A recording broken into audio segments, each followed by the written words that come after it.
आप सभी दर्शकों को लिए चलते हैं अयोध्या ही सीधा। संतोष शर्मा हमारे साथ, हमारे संवाददाता जुड़े हुए हैं, अयोध्या में उनकी मौजूदगी है। संतोष, रिपोर्ट तो हमने दर्शकों को दिखा दी, आप चूंकि अयोध्या में मौजूद हैं तो ज्यादा से ज्यादा तस्वीरें भी दिखा दें, किस तरह से तैयारी चल रही है, क्या खूबसूरत नजारा है, लोग कितने उत्साहित हैं, चाहे तो बात भी कर सकते हैं, जानकारी देते देते तस्वीरें भी दिखाई।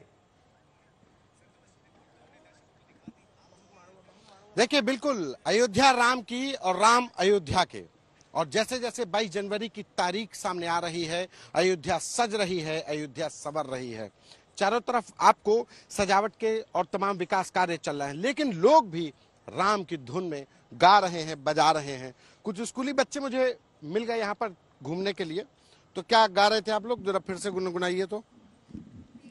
कुड़पड़ी के बाग आज खुल जाएंगे, राम आएंगे, राम आएंगे तो अंगना सजाएंगे, दीप जला के दिवाली हम मनाएंगे, हमारी कुमो के पाप पाप धुट जाएंगे, राम आएंगे, राम आएंगे तो अंगना सजाएंगे, हो राम आएंगे तो अंगना सजाएंगे, दीप जला के दिवाली हम मनाएंगे, हमारी झोपड़ी के भाग आएंगे, राम आएंगे, राम आएंगे तो अंगना सजाएंगे, राम झूलेंगे तो पल ना झुलाएंगे, राम झूलेंगे तो पाल ना झुलाएंगे,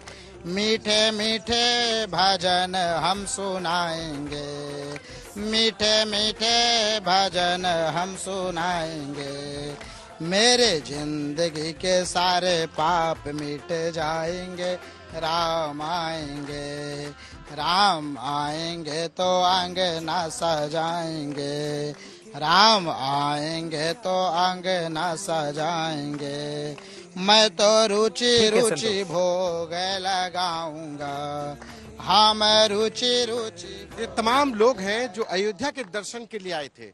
क्या साधु संत, क्या स्कूली बच्चे, सभी के मन में राम है, राम का भजन है।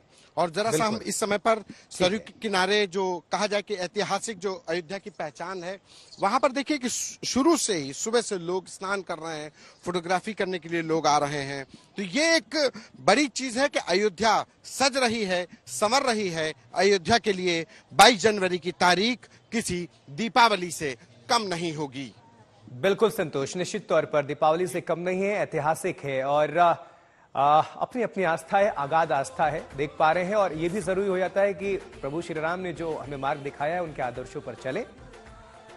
तस्वीरों के जरिए और आपको अपडेट करेंगे। देखिए, अयोध्या में देश दुनिया से लाखों लोग भव्य राम मंदिर उद्घाटन का गवाह बनने जा रहे हैं। आस्था ऐसी है कि उनके लिए सिर्फ अयोध्या नहीं, अयोध्या जी हैं, नाम के आगे भी जी लगता है, यह है आस्था। सुरक्षा बड़ी जिम्मेदारी है, बड़ा मुद्दा है, जिसे लेकर प्रशासन पूरी तरह से अलर्ट है। अयोध्या की सुरक्षा पर DG law and order Prashant Kumar से बातचीत की हमारे संवाददाता कुमार अभिषेक ने, आपको सुनवाते हैं।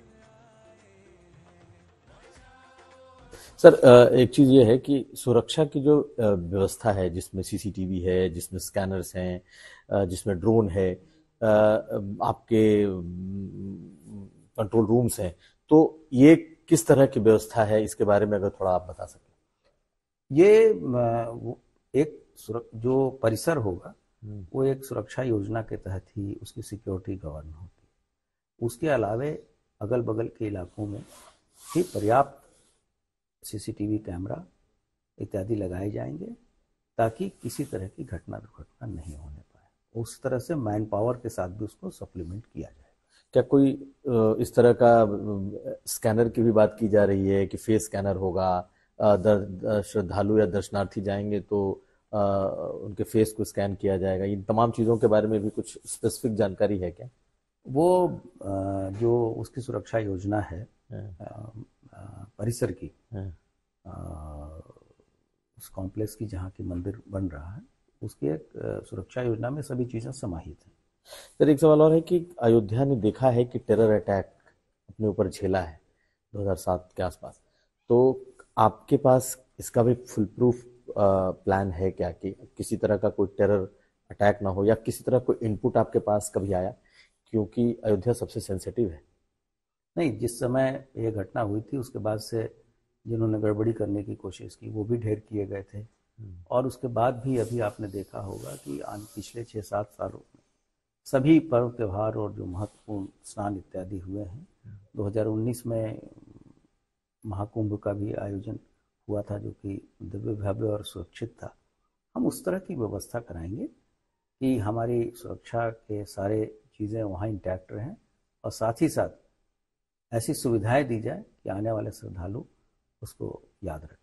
ठीक है सर, आखिरी सवाल, आप इस बात को आश्वस्त करते हैं कि जो भी लोग होंगे वो पूरी तरीके से सुरक्षित होंगे? यह भाई एकदम पूरी तरीके से, और हम लोग पूरे तरीके से तैयार हैं सभी अतिथियों का स्वागत करने के लिए।